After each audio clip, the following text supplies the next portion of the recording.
भारत की foreign policy हाल के सालों में काफी बदली है और इस पॉलिसी को ध्यान से समझना बहुत जरूरी है। ट्रंप और जेलेंस्की के बीच हुई बकझक से पूरी दुनिया को समझ आ गया है कि एक सही डिप्लोमेटिक पॉलिसी ना हो तो देश को कितना नुकसान हो सकता है। वीडियो एंड तक देखने से आपको ये समझ आ जाएगा कि भारत के पूरी दुनिया से कैसे संबंध है। पीएम मोदी का टेन्योर भले ही 2014 में शुरू हुआ, पर उनकी फॉरेन पॉलिसी के इनिशिएटिव 2007 से शुरू हो गए थे, जब वो गुजरात के सीएम थे। वाइब्रेंट गुजरात इनिशिएटिव के अंडर वो 2 बार जापान के पीएम शिंजो आबे से मिले। साथ ही साथ चाइना और इजराइल से भी वो इन्वेस्टमेंट डील्स के लिए बातचीत कर रहे थे। फिर आता है 2014 का पीएम कैंपेन। फॉरेन पॉलिसी बहुत क्लियर थी, हमारे पड़ोसियों के साथ संबंध अच्छे करना। और स्वेरिंग इन सेरेमनी के पहले पीएम मोदी ने सारे हेड्स ऑफ स्टेट्स और हेड्स ऑफ गवर्नमेंट को इंडिया इनवाइट किया और इस नए भारत के साथ रिलेशंस अच्छे करना सबको फायदेमंद समझ आया। इसीलिए तो सरकार के फर्स्ट 100 डेज के अंदर ही सारे परमानेंट मेंबर्स ऑफ यूएनएससी यानी रशिया, चाइना, फ्रांस, ब्रिटेन और यूएसए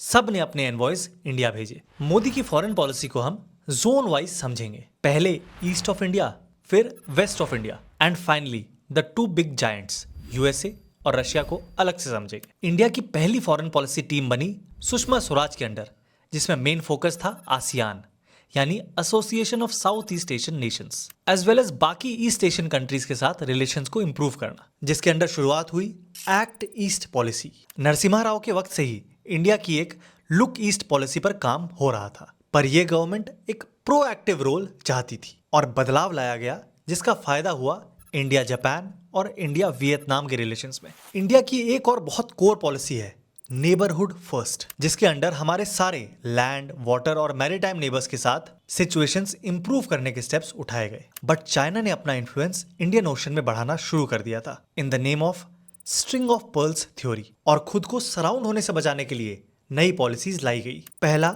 इंडियन ओशन आउटरीच, जिसमें हमारा सिक्योरिटी और इकोनॉमिक कोऑपरेशन हमारे नेबर्स के साथ बढ़ाया जा सके। अब इसके बाद पीएम मोदी खुद मॉरिशस, श्रीलंका और सेशल्स के दौरे पर गए to counter Chinese threat and to build relations. अब ईस्ट से कहीं ज्यादा इंडियंस वेस्ट की ओर माइग्रेट कर रहे थे, क्योंकि यहाँ है मिडल ईस्ट, जहां पर एक major chunk of Indian population jobs और एजुकेशन के लिए माइग्रेट करती है। पर इस जोन के लिए कभी इतनी प्रोएक्टिव पॉलिसी तो नहीं बनाई गई। अब PM Modi act east policy को कॉम्प्लीमेंट करने के लिए लाए लिंक वेस्ट पॉलिसी। उनका यूएई का विजिट बहुत क्रूशियल था, क्योंकि उसके बाद गल्फ कोऑपरेशन काउंसिल यानी जीसीसी ने इंडिया को एज अ सिक्योरिटी पार्टनर देखना शुरू कर दिया। और इंडिया के लिए तो मिडल ईस्ट से एनर्जी, ट्रेड, एम्प्लॉयमेंट, सिक्योरिटी हर चीज का कोलैबोरेशन था ही। लिंक वेस्ट पॉलिसी का सबसे बड़ा इंपैक्ट हुआ इंडिया इजराइल रिलेशंस में। इजराइल इंडिया का एक मेजर स्ट्रेटेजिक पार्टनर के साथ साथ एक मेजर मिलिट्री हार्डवेयर के सोर्स के तौर पर भी उभरा, और बीजेपी का एक प्रो इजराइल स्टांस होना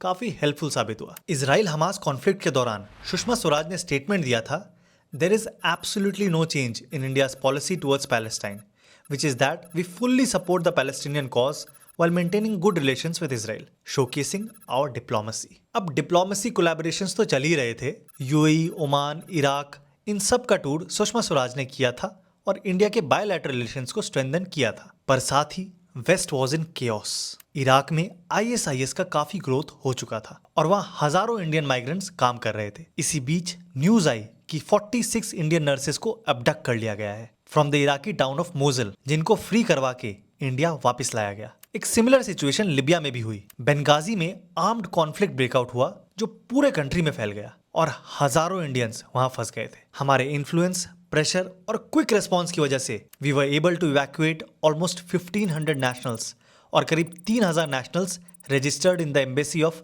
त्रिपोली। जब सऊदी लेड कोalition ने यमन पर अटैक किया, followed by the coup of Houthi rebels, Yemen पूरा टूट गया था। तब इंडिया ने लॉन्च किया ऑपरेशन राहत। तो वहां के एनआरआईज को रेस्क्यू करने के लिए इस ऑपरेशन को हमारी मिलिट्री स्ट्रेंथ ने बैक किया with the help of INS Sumitra, INS Mumbai, C7 globe masters. इस पूरे ऑपरेशन को minister of state of MEA general VK Singh ने खुद लीड किया था और इसे ग्लोबली प्रेज किया गया, क्योंकि इंडियंस के साथ साथ थाउजेंड्स ऑफ फॉरेनर्स को भी इस प्रोसेस में रेस्क्यू किया गया था। अब ये सब करते करते इंडिया ने ग्लोबल स्टेज पे अपना प्रेजेंस दिखाना शुरू कर दिया था। एक तरफ सुषमा स्वराज हमारे नेबरहुड कंट्रीज के साथ बायलैटरल रिलेशंस इंप्रूव कर रही थी, वहां दूसरी तरफ पीएम मोदी ने लिंक वेस्ट पॉलिसी के अंडर अपनी पहली विजिट के लिए पेरिस को चुना, जिससे भविष्य में हमने रफेल जैसी और कितनी डील्स की। अब इटली और हमारा रिश्ता पूरे दुनिया में फेमस है। इंडिया इटली के टॉप 5 ट्रेड पार्टनर्स के लिस्ट में से है और ये बॉन्ड ओवर टाइम डेवलप हुआ है। First term of Modi government में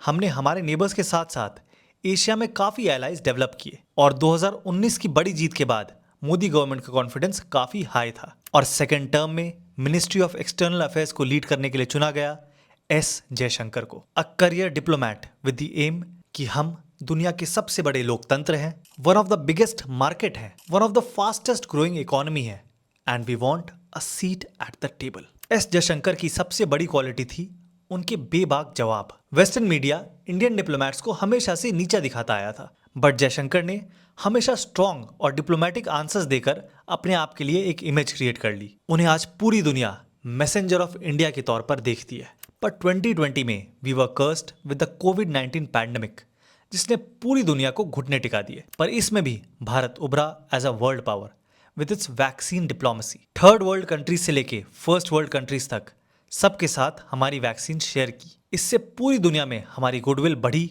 और इंडियन फार्मा को एक बहुत बड़ा बूम मिला। मैंने इंडियन फार्मा पर एक वीडियो बनाई है, लिंक मैं डिस्क्रिप्शन में डाल दूंगा। कोविड खत्म हुआ ही था कि रशिया यूक्रेन में जंग छिड़ गई and we initiated operation Ganga. India के लगभग 20,000 नेशनल्स यूक्रेन में थे, उनमें से 16,000 स्टूडेंट्स थे। With the help of Indian military, India के allies Jordan, Russia, Ukraine and all its neighbouring countries 5 मार्च तक ऑलमोस्ट 18,000 लोगों को यूक्रेन के बॉर्डर पार करवा दिया गया और बाकी के साथ कांस्टेंट कोऑर्डिनेशन चल रहा था। और फाइनली 8 मार्च को एमई ने अनाउंस किया कि all students in the war zone have been evacuated. PM Modi को पीएम जेलेंस्की ने रिक्वेस्ट किया था to act as mediator for Ukraine. मतलब हमारा डिप्लोमेटिक स्ट्रेंथ इतना बढ़ गया है कि जैसे इंडो पाक की लड़ाई में यूएसए को मीडिएटर के तौर पर बुलाया जाता था, वैसे ही अब हमें बुलाया जा रहा था। और इसकी वजह थी इंडिया रशिया टाइज, जो अभी से नहीं कम से कम 50 साल पुराने हैं। During the Modi era Putin और मोदी के कई सारे स्टेट विजिट्स हुए थे, साथ ही साथ कई सारे डिफेंस डील्स और ट्रेड डील्स भी हुए थे एंड द वर्ल्ड बिलीव्ड कि रशिया किसी की सुनेगा तो वो है India. At the same time Obama पहले यूएस प्रेसिडेंट बने जिन्होंने इंडिया को विजिट किया as a special guest for Republic Day, followed by Trump, जिससे मिलने पीएम मोदी गए थे और हुआ था हाउडी मोदी इवेंट। और जब ट्रंप इंडिया आए थे तो हुआ था नमस्ते ट्रंप इवेंट। हमारे डिप्लोमेटिक टाइज दोनों ही वर्ल्ड पावर्स के साथ अच्छे माने जा रहे थे, showcasing India's impact on world geopolitics. Russia Ukraine war के वक्त जब सैंक्शंस होते हुए भी हमने रशिया से क्रूड ऑयल की ट्रेड की, तब भी वह condemned by the western media. लेकिन जयशंकर ने फिर से जवाब दिया कि यूरोप हमेशा से डबल स्टैंडर्ड्स यूज करता आया है। उसके बाद we started gearing up for G20 summit, जो पहली बार इंडिया में होने जा रहा था। यह भी एक तरह का स्टेटमेंट था हमारा इंपॉर्टेंस जियोपॉलिटिक्स में आखिर कितना है। भारत ने G20 2023 को चेयर किया और ये दर्शाता है हमारा ग्रोथ एज वर्ल्ड लीडर और हमारा इम्पैक्ट, क्योंकि G20 2023 was indeed the biggest G20 summit ever recorded। Bharat के बारे में और जानने के लिए चैनल को सब्सक्राइब जरूर कर देना।